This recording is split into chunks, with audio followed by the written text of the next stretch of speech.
À quoi on peut s'attendre avec Jinx dans la saison 2? Quels peuvent être ses nouveaux buts et ses nouvelles motivations? Dans la saison 1, ses buts étaient très clairs. Elle cherchait à retrouver Vi afin qu'elle redevienne sœur comme avant, elle commettait des actes terroristes pour l'indépendance de Zone, et elle luttait avec elle-même dans une quête identitaire divisée entre Powder et Jinx. Mais tout ça c'est du passé, parce qu'à l'épisode 9, elle a renoncé à l'amour de Vi quand elle s'est rendue compte que sa sœur ne pourrait plus l'aimer comme avant. Concernant Zone, la seule raison pour laquelle elle se battait pour son indépendance, finalement, c'était pour plaire à Silco. Dans le fond, pour elle, l'indépendance de Zone, c'était pas si important. Et enfin, en s'asseyant sur cette chaise dans le dernier épisode, elle a renoncé à Powder et donc elle s'est libérée de ses conflits identitaires. Du coup, ses anciens buts ne sont plus du tout d'actualité. Alors qu'est-ce qu'elle peut bien vouloir maintenant? Et en quoi son arc pourrait consister dans la saison 2? C'est ce dont on va se parler dans cette vidéo. Pour répondre à cette question, on peut commencer par s'aider de ce qu'on voit dans le trailer. Est-ce qu'en l'étudiant, il y a 2 ou 3 certitudes concernant ce qui va occuper Jinx qu'on peut en tirer? Déjà, premièrement, il suggère très fortement qu'elle est encore en guerre contre Piltover. Voilà toutes ces bombes roses. Le rose, c'est définitivement la couleur de Jinx. Puis, sur cette image, là dans le fond, on voit même qu'il y a un de ses tags en forme de singe. Deuxièmement, il suggère qu'elle est encore hantée par ses démons. Même si je mets quelques points d'interrogation à ce sujet, mais on s'en reparle. Et troisièmement, il suggère que la route de Jinx et Vi va encore se croiser. Fait qu'on va voir tout ça en détail. Commençons par le premier point. Pourquoi est-ce que Jinx s'en prend à Piltover dans la saison 2? Qu'est-ce qu'on sait de Jinx dans la saison 1 qui peut nous aider à répondre à cette question? Déjà, on sait que ce n'est probablement pas par idéologie. Elle montre aucun intérêt réel concernant l'indépendance de Zone, et quand elle en montrait, franchement c'était surtout pour faire comme les autres. Que ce soit les membres de sa famille, ou bien pour obtenir l'amour de Silco. Jinx, elle n'a pas vraiment l'âme d'une révolutionnaire, en tout cas pas jusqu'ici. Et même à la fin, quand elle a lancé le missile sur le conseil, c'était plus comme un fuck you généralisé à ce monde qu'il avait cassé et méprisé jusqu'ici.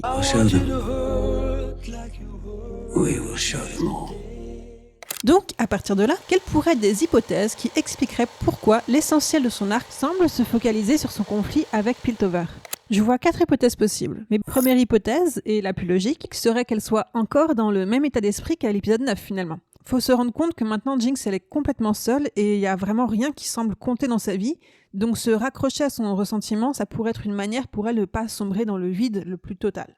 Une deuxième hypothèse, c'est que finalement, quelque part, c'est l'héritage de Silco. Elle lui est toujours fidèle. Elle est probablement hantée par le fait de l'avoir tué. Peut-être même qu'elle voit son fantôme. Donc elle voudrait peut-être honorer sa mémoire et réaliser sa vision. Une troisième option, c'est que ça pourrait avoir un lien avec Vi. Peut-être qu'elle est encore très obsédée par sa relation avec sa sœur. On se souvient que pour Jinx, c'est Vi qui l'a créée. But he didn't make Jinx. You did. Du coup, elle pourrait vouloir le lui rappeler de toutes les manières possibles qu'elle a créé le monstre qu'elle est devenue et rester son fardeau jusqu'au bout. Et une dernière option possible, c'est que Jinx, finalement, elle s'en contrefiche de Piltover et qu'elle se rétracte dans sa solitude, au moins dans l'acte 1. Dans ces cas-là, on pourrait s'imaginer qu'un événement déclencheur vienne réanimer en elle le désir de détruire Piltover. Mais tout ça, c'est des spéculations, il n'y a vraiment rien de certain. Mais il y a quand même 2 choses très évidentes avec le trailer. La première, c'est ça.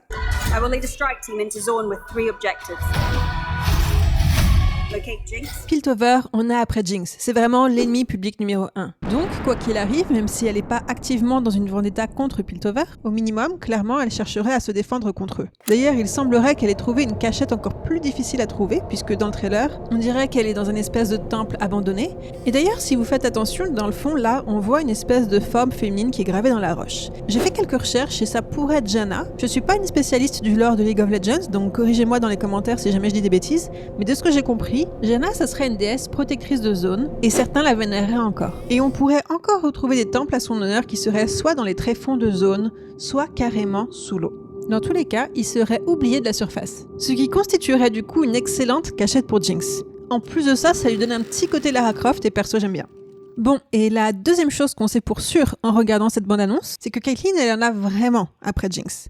You will have justice. Pour elle, arrêter Jinx, c'est à la fois une responsabilité en tant qu'enforceur haut gradé, mais surtout c'est une quête personnelle de vengeance. Les deux vont sûrement se mêler. Et Kate risque sûrement de confondre sa haine pour Jinx avec ses responsabilités de gardienne de la paix. Donc la saison 2, dans tous les cas, risque d'être une guerre ouverte entre Kate et Jinx. En plus de ça, c'est toutes les deux des tireuses de génie, avec des styles très différents, c'est sûr, mais justement, un conflit à la John Wick entre ces deux-là, ça serait super spectaculaire à voir. Bon, maintenant qu'on s'est dit tout ça, faut qu'on se parle de la dernière info que le trailer il nous donne concernant le conflit entre Jinx et Piltover, et je suis sûre que vous serez pas passé à côté. Cette image. Jinx, elle semble être adoptée par des Zonites comme une sorte de figure révolutionnaire. Est-ce que vous vous souvenez, vous, de ce que vous avez ressenti quand vous l'avez vue pour la première fois dans la bande-annonce? Moi, perso, j'étais vraiment très surprise. Pourquoi surprise? Parce que justement, Jinx, elle avait jamais montré aucune qualité ni aucun désir d'être une leaduse d'un mouvement. Et parce que jusqu'ici, Jinx, elle a été perçue comme tout sauf comme d'un modèle à suivre, même par les gens dans son camp. Elle a toujours été considérée comme celle qui faisait des erreurs. She jinxes every job. Et pourtant, le trailer, clairement, il joue avec cette ambiguïté. Surtout en l'associant avec Echo, qui lui, au contraire, c'est le leader d'un mouvement de résistance par excellence. Du coup, on peut se demander, connaissant ce qu'on sait sur Jinx, est-ce que le scénario où elle va embrasser ce rôle est plausible? Ou est-ce qu'elle va le rejeter et finalement Jinx, la leaduse révolutionnaire, c'est qu'un symbole? Et elle va endosser aucune responsabilité réelle par rapport à ça. Voire même, elle y est hostile. Nothing to do with these copycats. They're stealing my thing. I only came by to make sure they give up trying to be me. Alors, premièrement, c'est quoi des arguments qui iraient contre l'idée que Jinx, elle endosse ce rôle de leaduse révolutionnaire? On l'a déjà dit, on sait que Jinx, elle est vraiment pas intéressée par une quelconque cause ou par une idéologie.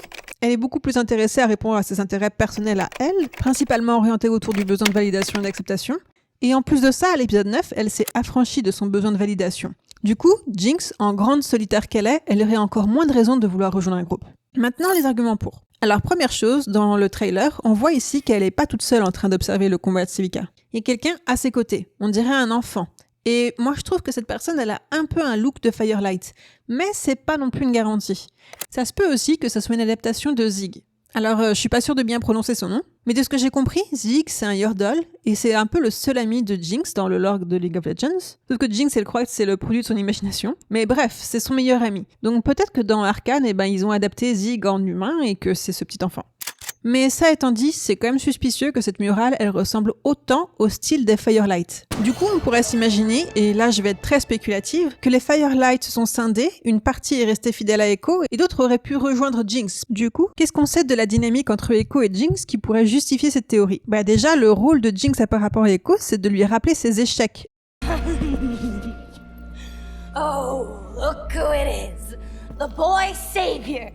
Ce surnom, c'est une manière pour elle de se moquer de lui parce qu'il a pas réussi à la sauver quand ils étaient enfants. Et puis finalement, dans cette scène, bien évidemment, à la fin, on sait tous comment ça se termine. Echo, il reste bloqué dans le passé lui aussi. Jinx, c'est vraiment son point faible. Il n'arrive pas à oublier Powder. Du coup, si une partie des Firelight se rallie à Jinx, parce que finalement, il considère qu'en une nuit, elle a eu plus de résultats que Echo en une dizaine d'années, ça serait une autre manière pour elle de lui montrer ses insuffisances et ses échecs. Bon, et je vais aller un petit peu plus loin dans les spéculations, mais on peut essayer de se demander comment Jinx, elle finit par incarner ce symbole, qu'elle l'embrasse ou non.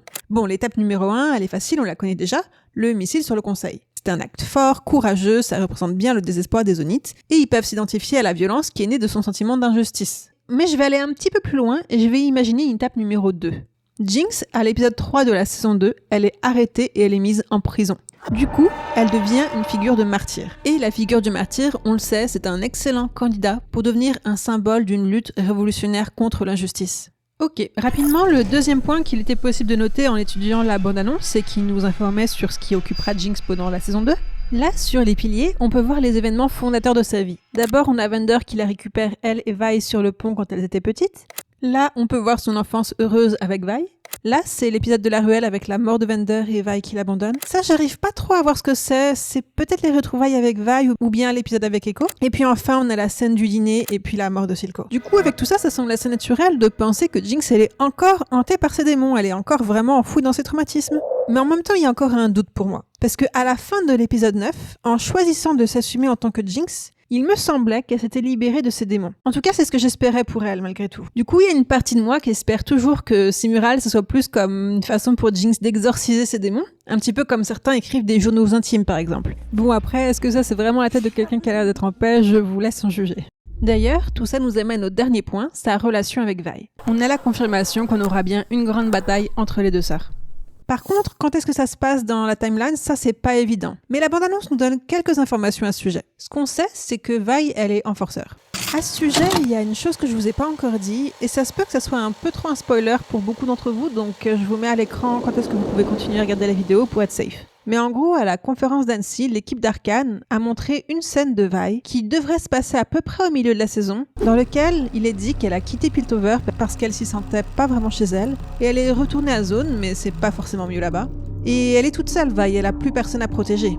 Sauf que Vi, c'est vraiment une protectrice dans l'âme, c'est vraiment ce qui l'animait. Alors laissée à elle-même, avec plus personne à protéger, elle commence à avoir un petit peu une vie errante et elle devient combattante dans des genres de combats organisés à Zone qui sont... Je sais pas s'ils sont illégaux, mais en tout cas c'est un peu shady. Et donc, il est possible à partir de là de spéculer qu'à un certain point, il va y avoir un événement déclencheur qui fait qu'elle va se réveiller de sa léthargie. Elle va se rappeler qui elle est, qu'est-ce qui compte pour elle, c'est-à-dire protéger les gens qu'elle aime. Alors voici comment je vois les choses. Je vais faire un petit puzzle avec le trailer. Restez avec moi. Épisode 4, acte 2. Piltover subit une attaque des fidèles de Silco. Kate se bagarre contre eux. Vi accourt depuis Zone. Elle se joint possiblement à la bagarre aux côtés de Kate. Dans tous les cas, elle se retrouve à cette occasion après des années séparées. Là, derrière, sur cette image, on voit un micro. Comme dans la saison 1 à l'épisode 4, c'est la journée du progrès. Et cette année, le thème central, c'est possiblement quelque chose comme regarder droit devant soi et penser les blessures du passé, espérer à des jours meilleurs. Sauf que Zone fait tout capoter avec cette attaque. Et là, c'est le désespoir, le malheur, on s'en sortira jamais. Et toutes ces images-là, de la bande-annonce, elles en témoignent. Sauf que Vi, dans tout ça, elle retrouve un sens à sa vie, aider Piltover et Kate dans ses missions. Et c'est après ça qu'elle va devenir enforceur. Donc, en suivant cette logique, la scène où Vi est un enforceur et elle va se battre contre Jinx devrait être vers la fin de l'acte 2 ou dans l'acte 3. Surtout que si vous faites bien attention, Vi là, elle a les lunettes de Clagor sur elle. Or, on voit déjà une scène de Vi enforceur où elle a pas ses lunettes. Sauf qu'elle est à côté de la fille de Marcus, en tout cas on présuppose que c'est elle, et elle est déjà assez âgée, donc c'est à peu près 7 ou 8 ans après la saison 1. Une autre raison de penser que c'est pas dans l'acte 1 que ça se passe. C'est beaucoup plus logique d'imaginer qu'elle porte ses lunettes plutôt à la fin de la saison plutôt que quand elle commence à devenir enforceur. Pourquoi ? Parce que ces lunettes, ça pourrait être une façon pour elle de se rappeler qu'elle est devenue enforceur, pas pour taper sur des gens finalement, mais pour protéger les siens. Donc ça serait dans l'évolution de son personnage, donc ça serait plutôt vers la fin de la saison, donc la grande bataille des sœurs, c'est plutôt dans l'acte 3. En tout cas, c'est là où j'en suis pour le moment. Et le deuxième indice que la bande-annonce nous donne, qui peut nous aider à savoir quand est-ce que cette confrontation se passe dans la timeline, c'est ça. Jinx! Finally got the name right. Sister. Sauf que vous avez remarqué, on voit pas Jinx le dire. En fait, la bande-annonce nous piège. C'est pas du tout lors de la confrontation avec sa sœur qu'elle lui dit ça. Regardez ça, je vous fais une proposition. Vous me dites ce que vous en pensez en commentaire.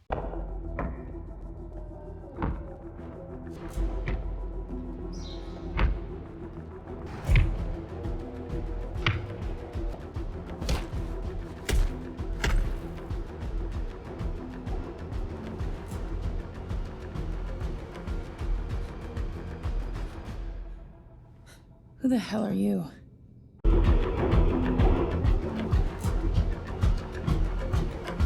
Finally got the name right. Sister. Et à l'épisode 5, elle se fait la malle.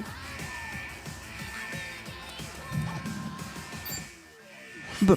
Et la dernière chose évidente avec cette bande-annonce, c'est qu'elles n'ont pas l'air exactement copines à l'instant T. Alors la question est de savoir, est-ce que Arcane va vraiment nous laisser sur ce genre de fin, du sang, de la violence et de la rancœur entre les sœurs ? Moi franchement, j'y crois pas. Pourquoi ?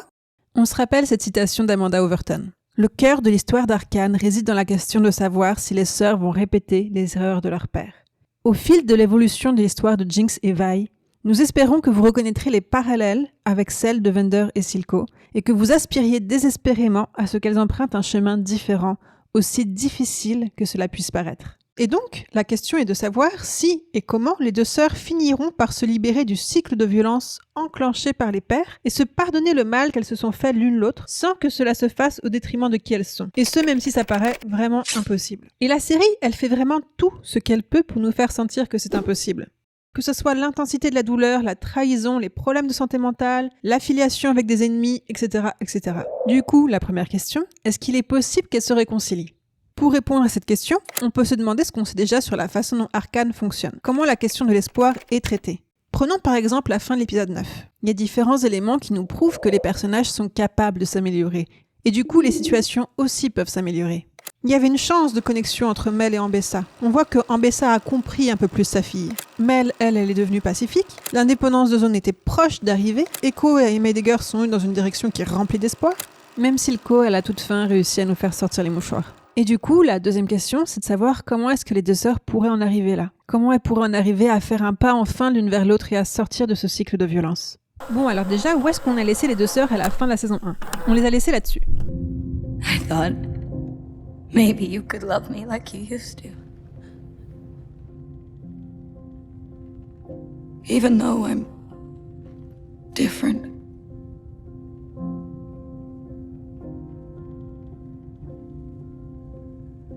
But you changed too. Here's to the new us. Qu'est-ce que ça veut dire? Ça veut dire que Jinx, elle a pas confiance que sa sœur, elle peut l'aimer telle qu'elle est. Et elle a fait une croix sur elle. Donc pour elle, la question, c'est clairement, est-ce que ma sœur peut m'aimer telle que je suis? Et Vi, elle, clairement, elle ne peut plus ignorer qui sa sœur est devenue. Surtout pas après qu'elle ait lancé le missile sur les conseils et après avoir assisté à ce petit spectacle du dîner. Donc la question pour Vi, c'est ça. Est-ce qu'on peut vraiment pardonner à un monstre? Et quelque part, Jinx, elle partage aussi cette question, parce qu'à ses yeux, Vi lui a fait aussi beaucoup de mal, surtout qu'elle va probablement remettre une couche dans la saison 2. Du coup, dans l'état actuel des choses, on se doute que la réponse à toutes ces questions, c'est non. Non, Vi, elle peut pas accepter Jinx telle qu'elle est. Et non, Jinx, elle est rendue beaucoup trop loin dans le ressentiment et le chaos pour faire demi-tour. Donc, elles ont encore toutes les deux du chemin à faire avant de pouvoir se pardonner l'une l'autre. Il faudra donc que les deux sœurs échangent, qu'elles évoluent. Dans Arcane, moi, je vois deux facteurs principaux qui font changer les caractères vraiment profondément. D'abord, il y a les traumatismes, et ensuite, il y a les personnes qui rencontrent sur leur chemin. Concernant les événements traumatisants, c'est Arcane, donc franchement, il y a l'embarras du choix. Ça pourrait bien évidemment être la peur imminente que l'une des deux sœurs meure. Il y a une scène que j'ai en tête depuis un petit moment maintenant, et bien sûr c'est que des spéculations, mais regardez, ça va comme ça.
Bon, et sinon, mon ami Shni, un youtubeur que vous connaissez sûrement, il a une super théorie concernant Jinx et Vi, toujours autour de la peur que l'une ou l'autre meure, qui pourrait aussi amener les deux sœurs vers le chemin de la réconciliation. J'ai pas vous la spoiler, fait que je vais vous mettre sa vidéo en description. Ok, ça étant dit, le deuxième facteur qui fait vraiment évoluer les personnages de Arcane, à part les traumatismes, c'est les rencontres qu'ils font sur leur route. Dans la saison 1, on avait Kate pour Vi et Silco pour Jinx. Du coup, on peut se demander si dans la saison 2, les deux sœurs ne vont pas rencontrer des nouvelles personnes avec qui elles vont nouer des liens et qui pourraient les aider à retrouver le chemin l'une vers l'autre. En fait, en disant ça, je pense surtout à Jinx. Je me dis que si elle crée des nouveaux liens, ça pourrait peut-être l'aider à adoucir un petit peu son cœur. Bien évidemment, on peut penser à Echo, mais il y a aussi le personnage mystère dont on a parlé tantôt. J'ai aussi élaboré une théorie concernant Jinx et Vander dont j'ai parlé dans ma première vidéo, fait que si ça vous intéresse, je vous la mets en description. Dans tous les cas, j'aimerais vraiment beaucoup entendre vos théories à ce sujet. Est-ce que vous pensez que les deux sœurs vont finir par se réconcilier? Et si oui, comment? Donc n'hésitez surtout pas à les écrire en commentaire. Bon voilà, c'est tout pour moi, j'espère que ça vous a plu. Mes prochaines vidéos, ça devrait être des AMV, puis je pense les sortir d'ici la fin de l'été. Donc on se dit à bientôt, restez à l'affût. Salut à tous!